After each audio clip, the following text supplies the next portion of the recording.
Alright guys, welcome back to VALORANT. These big results going down yesterday, especially Leviatan getting absolutely clowned by Cloud9. This was not a good performance at all for a team that on paper has put together so much talent in recent times. Was Aspas the key factor why Lev were any good at all over the last year or so? Because with this new roster, they're getting slams and their team is not happy about it at all. Rossy gives his perspective on the situation too. Very much intrigued to your thoughts in the comments. Hit the like button if you enjoy. Subscribe if you're new as always. I would greatly appreciate it. Plenty to get into as well. We're going to start over in the Chinese region. Before we get there, I thought this is just kind of pretty funny from, I saw this tweet doing the rounds anyway, Booster after his talk yesterday against Evil Geniuses, but in terms of numbers, maybe not quite there yet. But 100T will be pretty satisfied looking at their upcoming run, the teams they are about to play, given some of the results that we saw yesterday in the Americas, and we're certainly going to get to that in a few minutes' time. Starting though, here we saw Nova Esports. They took down FPX 2-0. Pretty big result in the grand scheme of things, because of course FPX have been considered to be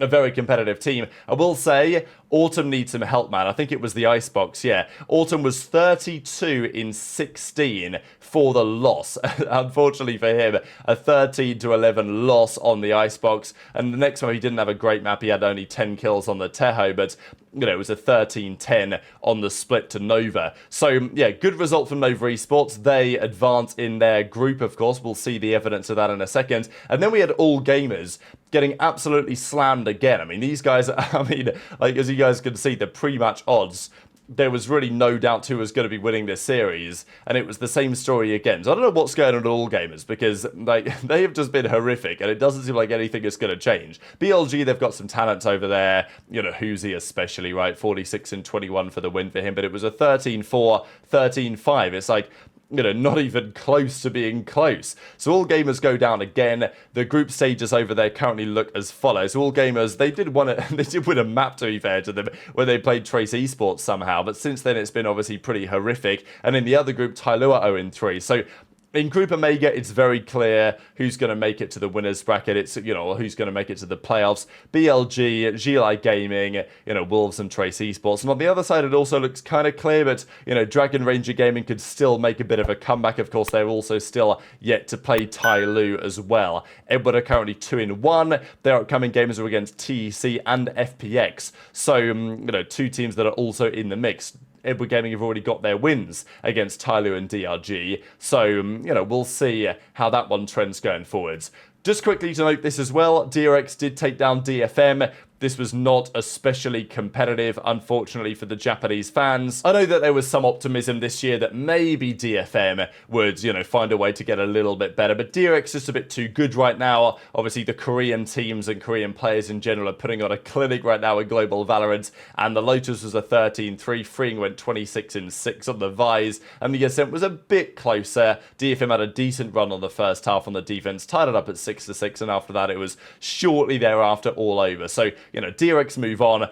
This, though, was another couple of interesting games. This especially, Talon versus RRQ. This is just concluded, and RRQ took a 2-0 dub. Jemkin with a 40-24 on the Yoru, and Talon go down again. I think it's interesting for Talon, because whenever Primi first came into this team, there was, you know, Primi was cooking, the guy was looking out of control. Talon were maybe even gonna make a serious, unexpected run, and so far this season, though, it's not like they've had the greatest time. If we look at Talon's recent performances, they've been in a pretty, you know, tough spot. Even some of these series they end up being the favourites in, right? But if you look at some of their recent performances, you know, last year, of course, they did make it to the champions in the end. Primi was here. He had a good time. And of course, you know, they did manage to make it. But once they got there, yeah, it wasn't ideal, and they played the 10 Invitational. Like, there's just lots of red, isn't there, right? There's lots of red. Obviously, they lost in the kickoff. They beat Secret the other day, but we know that Secret are a pretty fraudulent team. So, you know, I do rate RIQ. I think this team does get a little bit underrated often, but still, for Talon to go 2-0'd like this, as the favourites for the series, not really a good look at all. 13-8, 13-5 in the end, not close by any means, really. The other series which has just got underway then, or just about to get underway, is Boom versus Global Esports, and that one is definitely a challenging one to call. Let's talk about the Americas, though, starting here with Chet. So Chet, it seems, is back. It's interesting the gift that he uses, because the typical one says contract at the top. There is another one which is this. It's not like he's made this himself, but it does say MH contracts. People are saying, oh, gentle mate's a possibility. But yeah, I don't know. He's going to be going somewhere. Chet says, I'm coming back, right? We know, of course, that he was suspended for rather a long time until pretty much the end of Bangkok for, yeah, obviously dramatic. Chet gave his thoughts on it many an occasion. If you guys don't remember, he was banned for revealing scrims, right? So he streamed some scrims that he had recorded for his team back in the day, and it seems like there's a rule against doing so and revealing any of that kind of proprietary information. Chet believes that if it was maybe somebody else, they would have got away with it or would have been a lesser punishment, but in Chet's case, he got hit with a pretty hard 6-month ban hammer, and it came to an end after Bangkok. So now he's able to compete again. He's able to help teams out again. It seems like maybe that's exactly what he's going to be doing. Where is he going to go? It's a question mark, but he does say he's coming back. Which team may be in the Americas, if it is going to be the Americas, would require his services. Probably quite a few, to be honest, as it stands. 2 big games, though, last night. Loud 2G and C9 Lev. And we're going to start with this one because this was a wild game. Like, the fact that 2G actually won this series, you gotta think, right? You gotta think that, I don't know what happened behind the scenes there recently, but it's not looking good for Loud because, I mean, Zap just rage quit the team over the last few days, right? We know the rumours on that. They were a 6.2 favourite in this series, 2G to get the win. Zap rage quit the team. They had to bring in a substitute in the end, and they won the series. It was incredibly close 2-0. It was a 14-12 overtime map 1 and a 13-11. But they 2-0'd Loud, a team that's, you know, on paper they should be much better than they are. But for whatever reason, Loud this season have just looked pretty terrible. DGZan does need some help, though, I'm not going to lie. Look at this game 1. I mean, he was 32-19 for the loss in the end after overtime.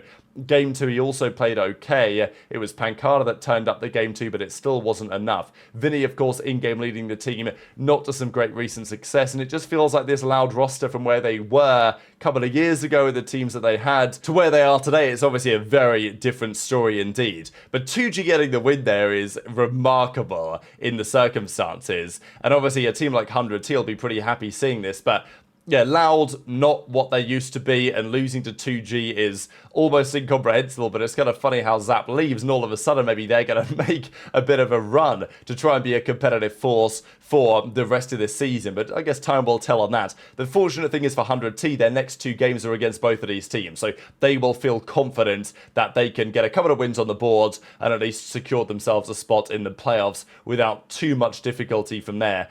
The other big series, though, of course, and this was in many ways more notable, was Cloud9 versus Leviatan. Couple of reasons this was dramatic. Of course, Cloud9 dropped Rossy, controversially so. He was in-game leading the team. They got rid of him. They decided to bring Mitch back into the team instead. He was going to in-game lead. You know, there was an argument to say that Rossy was so good for that roster. Maybe they should have said, look, Rossy, we're just going to change the IGL but keep you on the team in a different role. That's not what they did. Rossy got the opportunity to go to Lev, and they started out the game with basically no kills across the board. It's actually like, this is a crazy screenshot for a team this talented with Tex, Com, Rossy, Demon 1, King. How could this team possibly be horrifically bad? But, well, unless Cloud9 are godlike, which they're pretty damn good, I think. But Lev were horrific this series. I mean, nothing about it was good. The split, they lost 13-8, and then, of course, it got worse. They lost their Ascent 13-3, completely crushed, no idea what they were doing on the attacking side.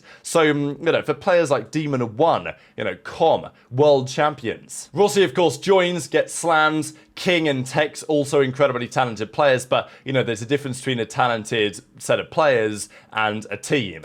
And it just seems like since Aspas is gone, and also that's the thing with Aspas, right? Like, it was quite clear from early last season, Aspas was, you know, he'd had enough with the team and he wanted to go. And he left, and, well, it obviously worked out seemingly rather well for him, with MIBR looking rather competitive, and Leviatan are really scrambling. Now, I think C9 deserves some really good credit here, because Vic goes 20-4 on the game too, and Cloud9 have started off the season real nice. I mean, obviously after beating NRG 2-1, that was a pretty impressive result from them too. But beating Lev was controversial, right? Because they, of course, played Rossy, who was formerly in-game leading, and Mitchez, yeah, 2-0 versus Lev, better IGL 1 today. But it turned out Rossy was actually not in-game leading. He said this in the replies: "I wasn't even the IGL today, but thanks for the input. We're constantly working to see what works best. It's super depressing to see us play like this. We're truly sorry for showing up to game day like this. Thank you for everything," he says. So, lots of work to be done, and very quickly indeed. And when you've got their CEO and founder saying unacceptable, you gotta think that something is gonna happen soon, right? Because, yeah, it's a rough result. So I wanted to share a couple of minutes of certainly TenZ's reaction to it, and then we'll conclude the video. It's over. GG. The double hell setup. GG. Zeppa being the guarantee on catwalk. The safety valve, if you will. King will fall. Demon One, of course, on his own. Scam through the smoke, and if it's Vic, well, else but Vic GG. to get the last kill of the half. Bookended an outrageous series by him as Cloud9. That was the fastest Valorant match I've ever spectated. Obliterate Lev. Yeah, Vic was just a sleeper agent. That was actually like so fast. Performance from the rookie. 24 and 20. Do you think there's a big skill gap between console and PC? Oh, 100%. 100% there is. I mean, console has to play a different build though, because flashes on console are really broken because you can't like physically turn them. They're way too fast. You started streaming 40 minutes ago? I know. And this match already ended. Of this stage. So Liv is sitting at 0-2, minus 26 in terms of round count, 0-4. It's looking pretty clear cut. I mean, this group quickly got out of hand.